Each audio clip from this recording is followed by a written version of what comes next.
part where we hang out. So I look like Mia Wallace from Pulp Fiction today. I just need a cigarette now. Men. We're gonna talk about men. We're gonna debunk the idea of men. Debunk that men exist. They don't. They don't exist. They don't exist. It's a conspiracy. Yeah. I think we should start with an anecdote.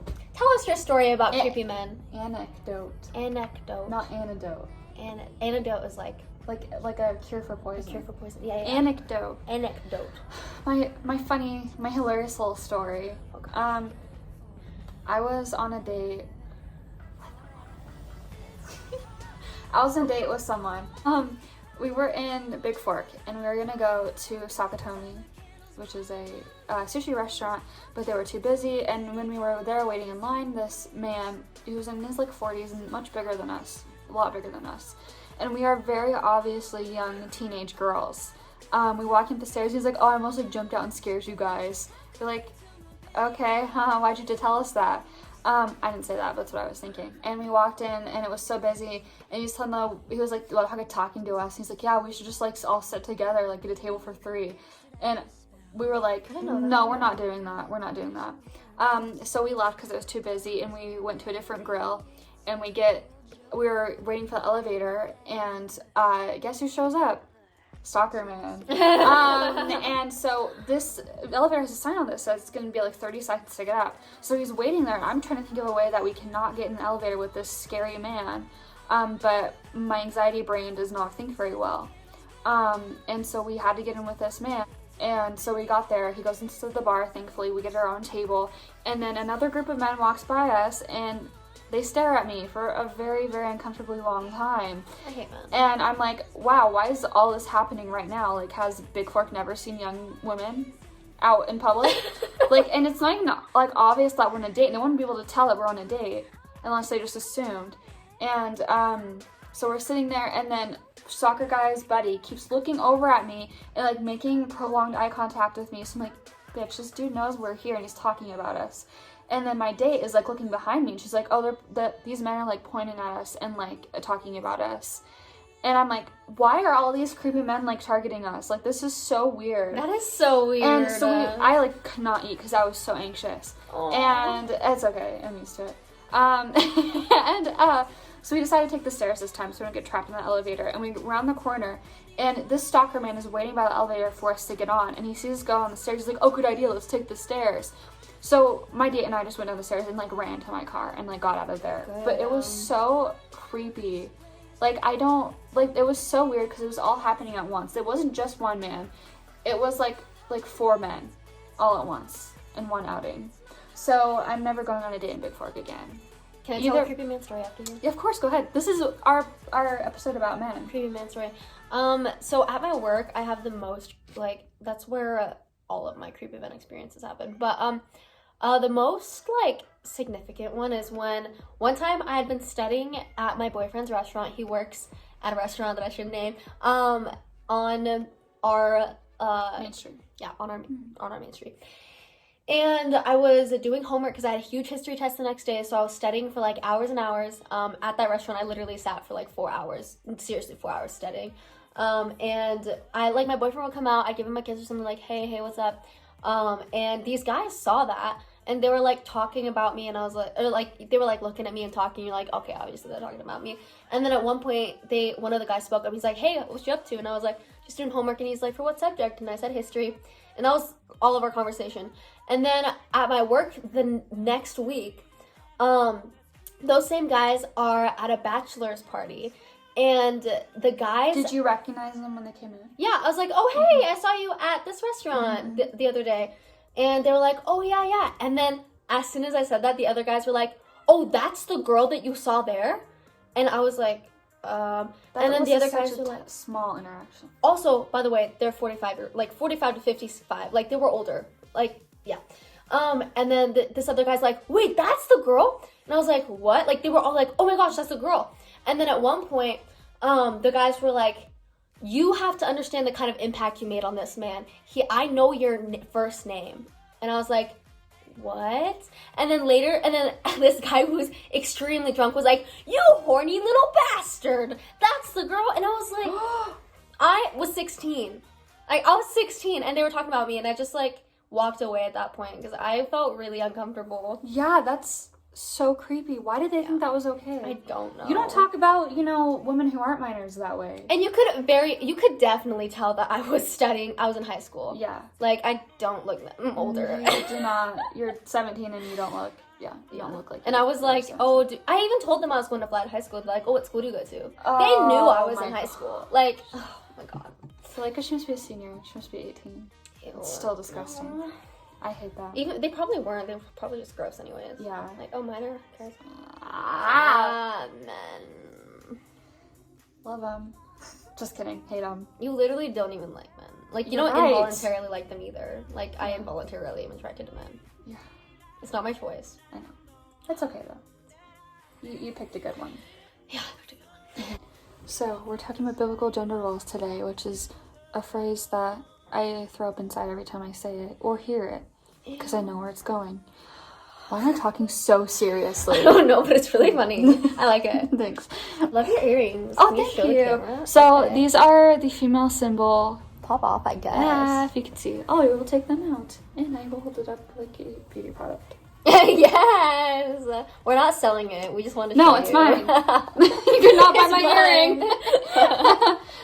You can only buy one. You can't get the other one. Imagine being so famous you can sell our own bathwater. That'll be fun. You don't want to be famous to do that? We're making merch. We actually might make merch just as a joke. That'd be so funny. No one would buy it. We'd buy it. Of course. make merch for you have ourselves. to. Yeah. You have to buy it to That'd distribute be so it. funny. Educated Queens. That'd be so cute. We could make it like actually cute. We're planning way too far ahead. Yeah, you're right. We have 13 subscribers.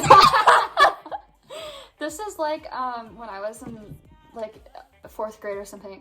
I made a band with my friends and we were like designing like an album cover, and then it was my friend, me, and then her sister, and her sister was like, should we make a website? And we're like, no, we need to wait till I get famous. So this is just like reminding me of that. I feel like I'm having deja vu right now. Yeah. And then we only wrote one song and it was just the word neon over and over. Neon. Just like, neon, neon, neon, neon.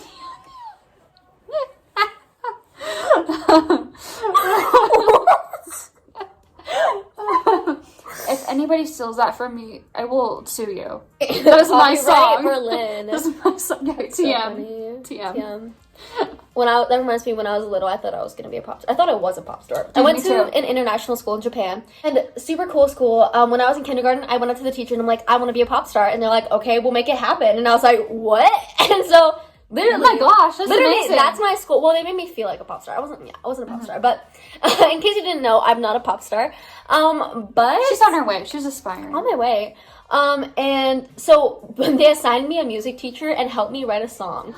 Isn't that so sweet? And it was more than the word neon. Yeah. And I was in kindergarten and they helped me write a song, and it was like okay. Like, it wasn't great. For kindergarten it was pretty good because I had a help with a music teacher. But we had background music and everything, and then they got me like a microphone on a stand, and I dressed up, and in front of the whole school of 1,200 students. Not that much, but 1,200 students, K through 12, I sang the song at a school assembly. Aww. Isn't that cute? And imagine it was like, having a school actually like help you care about pursue you. your dream. Yeah. Literally, at that school, you'd be like, I want to be this, and they're like, okay. That's amazing. Yeah, they'll help you. Oh my gosh. Yeah, it was pretty cool. Love that. It's really cool. But yeah, basically, I'm a pop star. And this is giving me deja vu because I'm full of myself again. Or I'm like, I feel full of myself. We both are. We are. We're acting full of ourselves. Yeah. Yeah. We're just like, You have to be. what's the word for when that's two people involved in the same delusion? Oh, It's a mass French word. hallucination? No. It's a folie à deux. Oh, that's pretty. That's I think pretty. I don't know if I'm mass saying it. hallucination. Yeah, folie à A deux. folie à deux. I think it's like when Sounds like a you're flower. it's like shared psychosis or something. You've shared psychosis. I don't know why I'm dabbing you up for that. Is that cultural appropriation? I've always wondered that. What's stabbing? Dabbing up. I thought it don't know. originated in like black communities. I don't know. Everything originates in Yeah, black you're right. communities. Everything good. Everything good in black originates communities. in black communities. It's true. I don't know. I've never heard that. Yeah. Well, yeah. Research. research. We need to talk about that website. Biblical gender roles. Oh my gosh. 15 minutes later, we're talking about what Yeah. I wanted to talk about. Private browsing? Emily, what have you been looking up?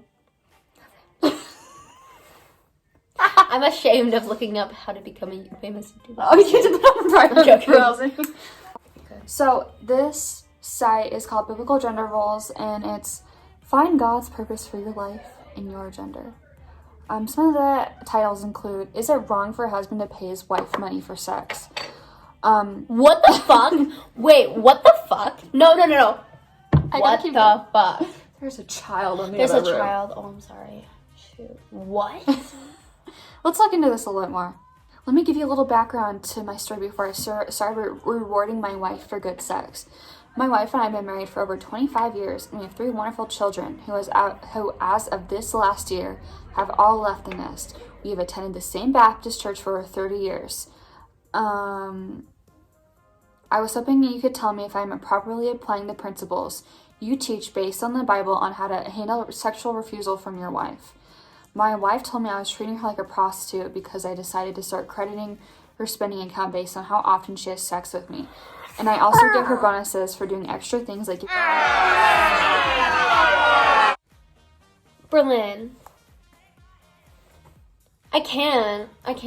Okay, why are people looking towards this site for like Why guidance? is this a thing? This is not the Bible. Why is this on the internet at all? Why are these words like organized this way? You know what I mean? Like what? And in a Christian relationship, the wife doesn't think she can leave at all. No. Like divorce is... not a thing. It's well, not it talked is, about. but... Well, it's not talked about. I mean, it was a lot worse thing, and then it became more people were getting divorced, so they had to start shitting on gay people. Instead. So... Gosh. A legend dies. Frank Rush Limbaugh. Fuck that man. What? He made fun of, in the 80s when people were dying of AIDS, he would like make fun of them dying of AIDS. And he was like super sexist and like anti-feminist and like racist too. The biblical case for domestic discipline. Domestic discipline. And then they give us all of these taken out of context KJV Bible verses. I used to believe this.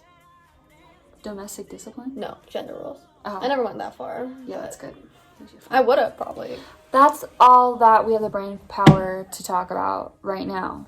Are we gonna like talk about it? Like, what is there to talk about? I don't know. Talk about? It's just shitty. Yeah. It's not okay. I think my facial expressions did enough. I was like, the whole time. Yeah. If you are these people, don't be.